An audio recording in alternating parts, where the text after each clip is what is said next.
So we arrive here to Sunday each week, coming from different socioeconomic stratospheres, different racial identities and gender expressions, different educational backgrounds, even different beliefs about God or not God, or maybe.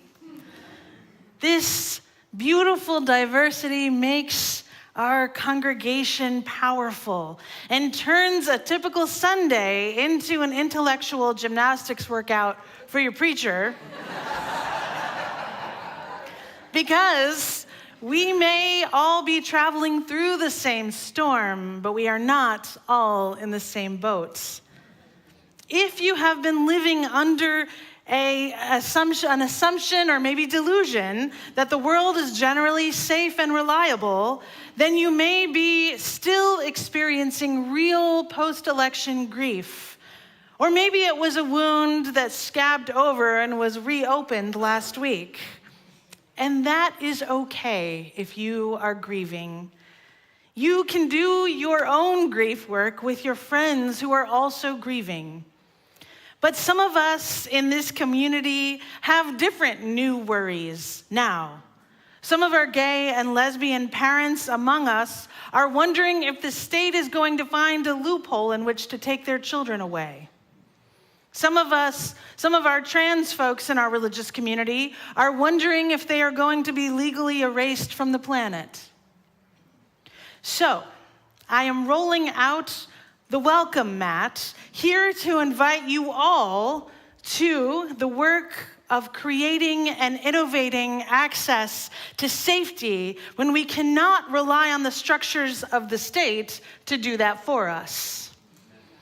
Now, if you have been innovating this already, then consider what it means to roll out the welcome mat and invite others to the task. This is the art of survival on the edge. Art is, and I love this word, salvific. That's why we surround ourselves with art at UUCA. See, James, they do know what the word salvific means. Salvific. It means it will save us. If your feed has lately been flooded with poetry, well, that is because art will save us. And I think of camp as art, survivor's art, art that will save. You know, camp, an aesthetic that finds appeal in things that are exaggerated, artificial, or affected, especially when done in a playful or ironic way. That's the ChatGPT definition of camp.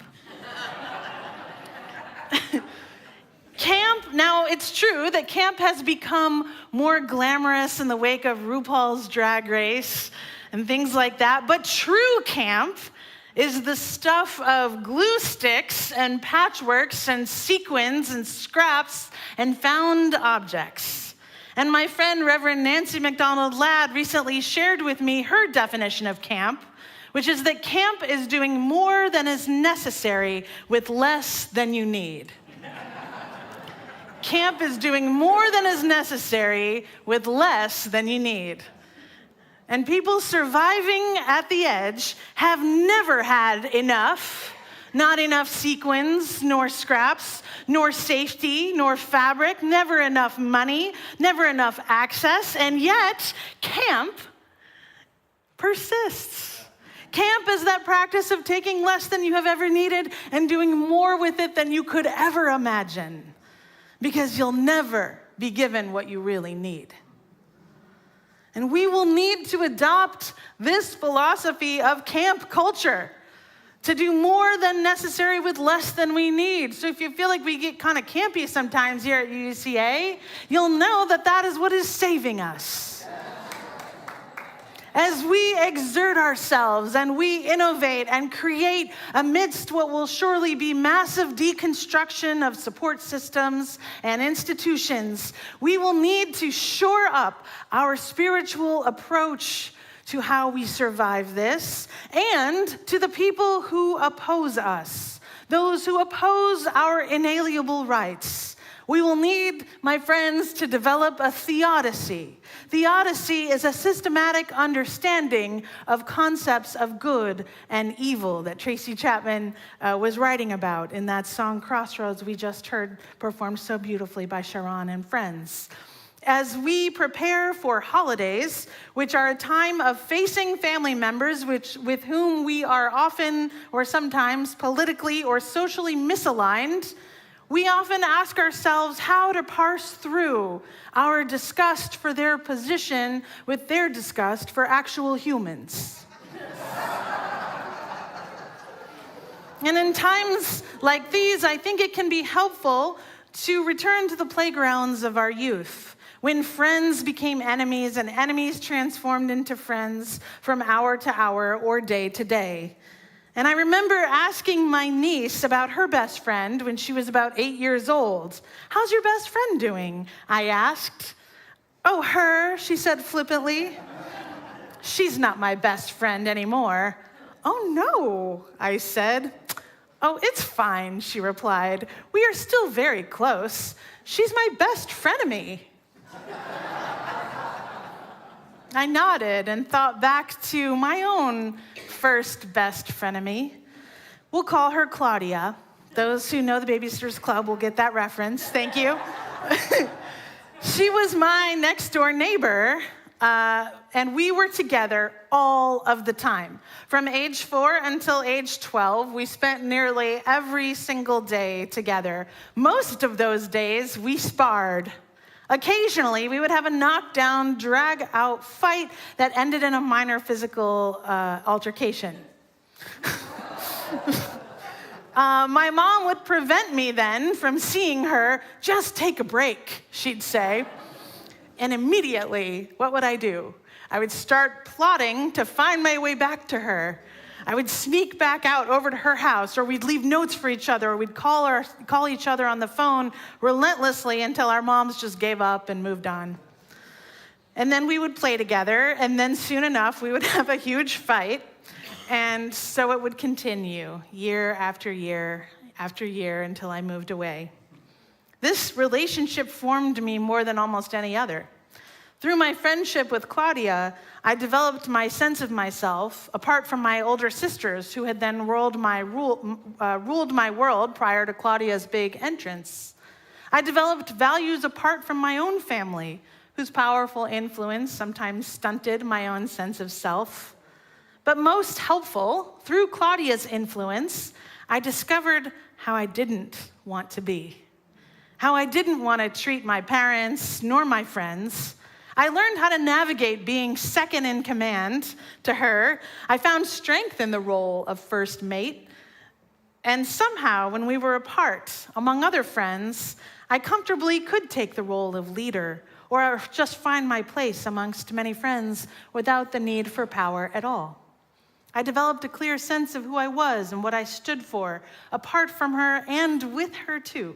Through the drama, the strain, and outright fights, overall, she was one of my best playmates and teachers of my life, my best frenemy. The social researcher and writer Brené Brown talks about the Buddhist concept of near enemies. Near enemies are sneaky. They appear similar to the desired quality, but actually undermine it. Far enemies are easier. They are the opposite of what we are trying to achieve. For example, the near enemy of compassion is pity, while the far enemy of compassion is cruelty. The near enemy of equanimity is indifference or callousness, which is based on fear. The far enemy of equanimity is strategic injustice, oppression. We know who our far enemy is. The state, the politicians who seek to remove and dismantle our civil and human rights, who seek to destroy basic government services on which we rely. And over the next weeks, months, and years, we will strategize and develop tactics to tangle with the far enemy. Now, it may seem strange to hear a known universalist and spiritual person assume an enemy at all. But I'm not suggesting the goal is to vanquish thine enemy. I'm suggesting the goal is to tangle with both the near and far enemy. Without an enemy, how do you know if you are doing something important? Are you truly taking a stand? Are you risking a status quo? Are you truly a threat to autocrats and bigots? Or are you easily distractible by the straw men they set up for you? Are you easily overwhelmed by the onslaught of injustices coming at you? Or are you spending energy fighting tiny battles within the movement and therefore not a threat at all? Or, in the service of being nice and compliant, are you giving up your rights too easily? Many of us are feverishly taking action to prepare our hearts for an onslaught of destruction to our institutions and our rights over the next 4 years. So this is a time to sweep the table of its previous contents and set a new table together. Now, yesterday was a very exciting day here at UUCA. Over 70 UUs traveled across Georgia to gather here for what I think will become to known as a historic event. It was the inaugural gathering of the UU Georgia Legislative Action Network, a group of people poised and ready to organize within the system for better rights here in Georgia. I was humbled. I was not ready for the number of UUs who were ready themselves to take action, to get going, to build strategy and make our voices heard in the halls of the state legislature. Yes. And many of you were here. And I told them, I launched the day with a sort of speech at the beginning, and I told them how we do our legislative work matters as much as what we do.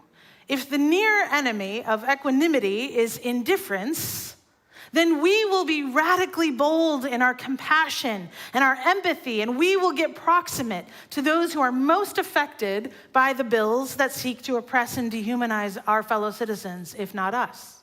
We will learn their stories so we can share them with the politicians who have chosen to sequester themselves from the poor, or from the immigrants, from the trans kids, or from the people who need better health care. And we will extend our philosophy of radical welcome to the politicians who we need to tangle with. Amen? Amen.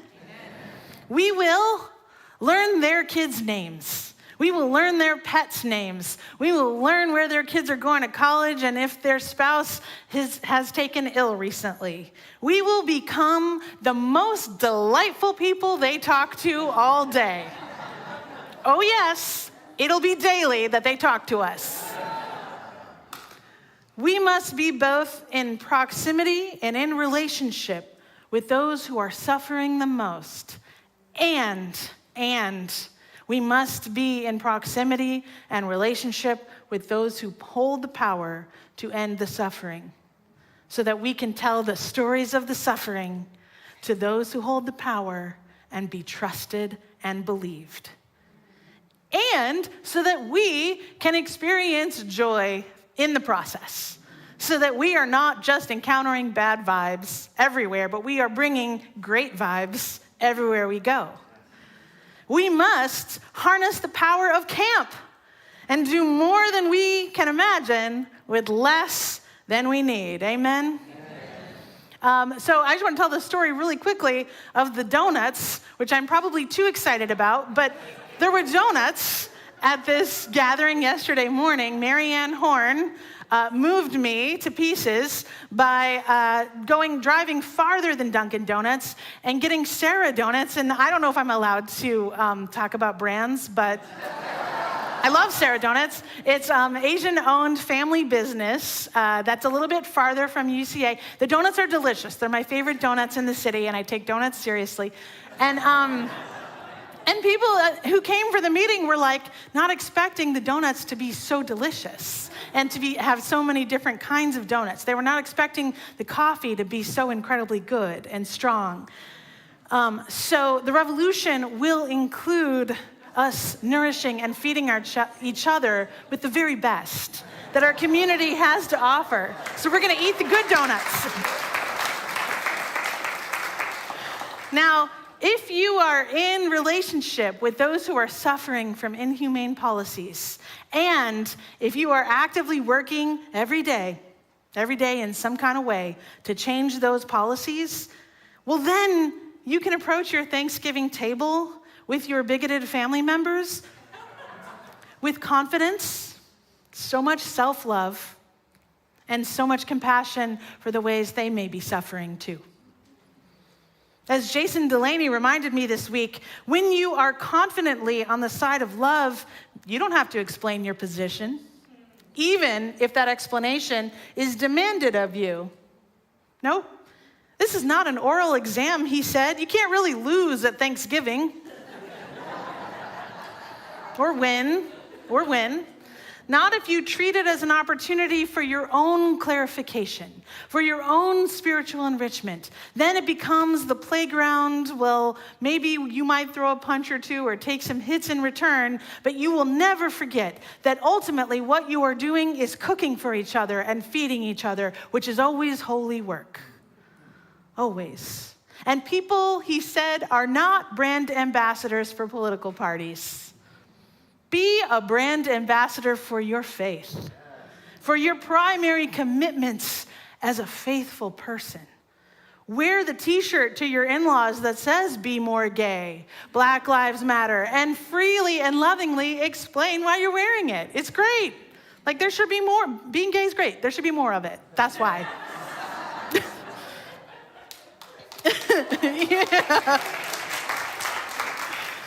We will show up to the Thanksgiving table, to the conversations with our political representatives, to the congregation, to the PTA meeting, to the supermarket, with a strategic approach to our relationships at the edge of more unprecedented times. I don't know what we stand at the edge of right now, but I know it will be more unprecedented times. We will be campy and artful. We will be confidently compassionate, and we will be steadfast in knowing who we are and where we stand, and that's how we will get through. Milwaukee food justice activist Venice Williams, Black woman Venice Williams, wrote on November 6th, she wrote these words: "You are awakening to the same country you fell asleep to, the very same country. Pull yourself together. And when you see me, do not ask me, what do we do now? How do we get through the next 4 years? Some of my ancestors dealt with at least 400 of this under worse conditions. Continue to do the good work. Continue to build bridges, not walls. Continue to lead with compassion. Continue the demanding work of liberation for all. Continue to dismantle broken systems, large and small. Continue to set the best example for the children. Continue to be a vessel of nourishing joy. Get the good donuts. Continue right where you are." I don't know why this is the second sermon about donuts in recent. Continue right where you are, right where you live into your days. Do so in the name of creation, who expects nothing less from each of us. And if you are not continuing all of the above in community, partnership, collaboration, what is it you have been doing? What is it you're waiting for?